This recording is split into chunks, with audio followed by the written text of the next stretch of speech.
Hello, everyone, and namaskar.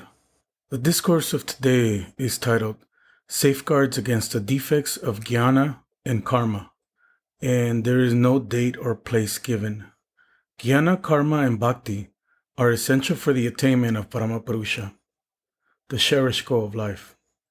It is through jnana and karma that bhakti is aroused, and it is bhakti that leads human beings to that supreme bliss. While bhakti is free from any defect, jnana and karma may create certain shortcomings. The acquisition of jnana often results in making a person alasa, lazy, and ahamkari, proud, while karma has a possibility of making a person proud. Unless a spiritual aspirant is able to get rid of these defects, the aspirant cannot be established in kevala bhakti, non-attributional devotion, which is absolutely essential for the attainment of Paramapurusha. The wise will therefore adopt such a conduct as to save themselves from the evil effects of jnana and karma. In order for sadhakas to save themselves from the evil effects of jnana, they must learn how to get rid of those effects, and thus preclude the possibility of allowing their jnana to be converted into bandhya jnana, sterile knowledge, which is so much in evidence among the intellectuals of today. This bandhya jnana, instead of being a source of inspiration to march on the path of progress, leads humans or society to utter destruction and decay. It has been observed that those engaged in the acquisition of jnana lose touch with practicality. Their constant preoccupation with books makes them lazy and lethargic, and they become shy of work, and this eventually leads to their downfall. The golden rule for getting rid of one's defects is that one should first create opposite feelings and ideas in the mind, and then bring them into execution. In order to avoid laziness, therefore, one will have to work hard. Work is the manifestation of the Supreme Entity, so everyone will have to work, and work in greater and greater measure. Karma brahmeti, karma bahu kurvita. Work is Brahma, therefore work more and more. Work here does not mean just any engagement of the faculties, which yields no result. Work is work only when it is directed towards collective welfare. It is of utmost importance that everyone engage himself or herself in materializing the plan for collective welfare. That alone will save him or her from the evil of laziness and lethargy. Ahankara. The ahankara pride that creeps into a person due to the acquisition of jnana has very serious repercussions in human life. It can lead to the complete downfall of the individual. Ahankara falls into three basic types, and each of these types brings disastrous results. Abhimanang, Surapanang, Gauravang, Rarovang, Dhruvam, Pratishta, Shikarivishta, Trayang, Tyaktva, Haring, Bhajet. Abhimana is like Surapana, Gaurava leads to Rarava, and Pratishta is like Shikarivishta. An inflated ego is like drinking wine. Self-aggrandizement leads one into the deepest hell, and social status is like the excrement of a pig. Give up all three of these and only sing the glories of the Lord. The first type of ahankara is called abhimanam, which means that a person thinks that he or she deserves more than what he or she is getting, and consequently develops an overbearing attitude towards everyone. Abhimana has been compared with drinking. Anyone who indulges in it loses his or her discrimination, judgment, just as a drunkard does. A human is different from an animal only because he or she possesses vivek, faculty of discrimination, and buddhi, intellect.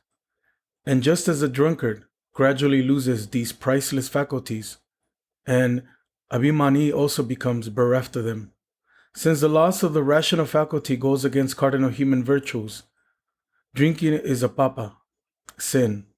Similarly, abhimana is a papa and leads to the downfall of the individual. Gaurava is the second type of ahankara. It means self-aggrandizement. Puffed up with vanity, a person will want to project his or her image in an exaggerated manner. Often we hear somebody say, for example, that they have a rose the size of a balloon in their garden, whereas actually the rose may be the size of a ping pong ball. Constant indulgence in this type of activity converts the mind into matter. We have seen bulls moving about in the streets with an air of arrogance. Such a bull creates a sound expressing the idea that it is big, hangbara.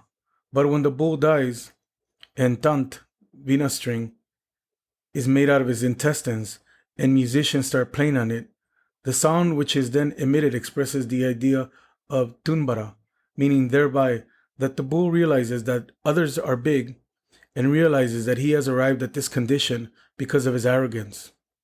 In fact, the inculcation of Gaurava leads one to the worst hell. Just as there are 6 layers or lokas of the cosmic mind above the crude world, so are there 6 types of hell, 6 narakas below the physical world. The names of these hells are Tala, Atala, Tala, Patala, Atipatala, and Rasatala. Another term for Rasatala is Raroba Naraka, and a person indulging in Gaurava will certainly go to Raroba. It must, however, be remembered that all these hells or narakas are not actually to be found below this earth. These various narakas denote the mental and physical states of human beings. A person whose mind has been converted into matter like that of a stone is really not worthy to be called a human being, because he or she has lost the mental qualities of a human being. A person of this type is said to be living in Naraka. This point has been clarified in Ananda Sutram by the author, 1962. Na svargo na rasatala. There is no heaven and no hell. The third type of ahankara is a desire for pratishta, the desire to make oneself known.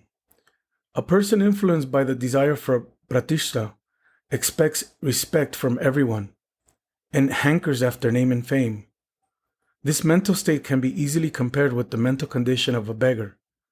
The beggar asks for money from others, while the person craving for prestige begs others to give him or her respect. The person desires something that is really meaningless and possesses no value, something that has been fitly compared to the excrement of a pig. Curing these defects.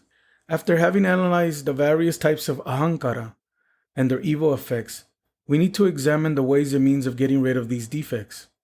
Chaitanya Mahaprabhu has offered a psychological method to save oneself from the malady of ahankara.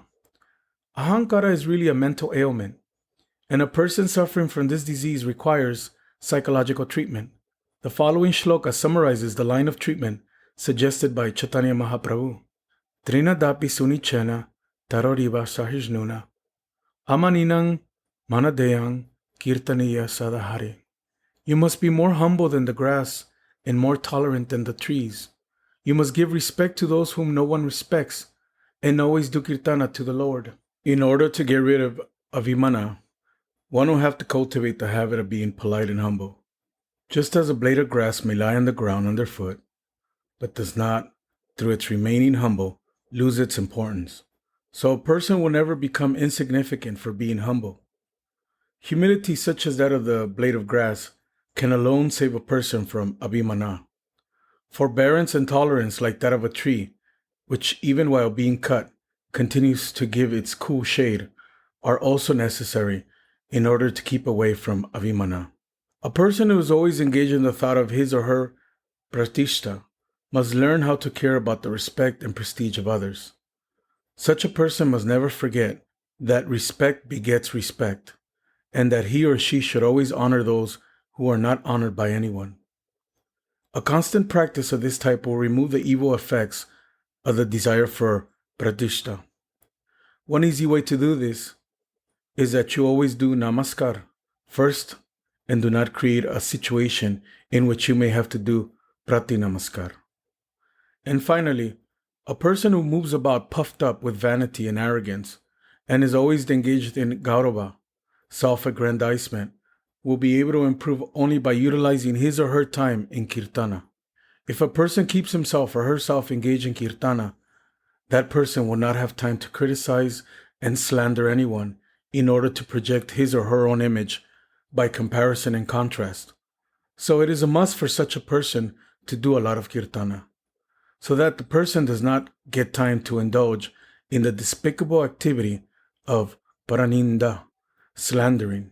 Therefore, spiritual aspirants who have set their eyes on Paramapurusha as their goal must always strive to get rid of alasya, lethargy, and ahankara, and gain the full benefits of jnana and karma, so as to arouse and enliven bhakti, which is the only road to the journey's end. The person will have to engage himself or herself in work for the collective welfare, will have to cultivate the qualities of humility, forbearance, and tolerance, will have to learn to honor those who are honored by none, and will have to participate in and organize kirtanas. Thank you.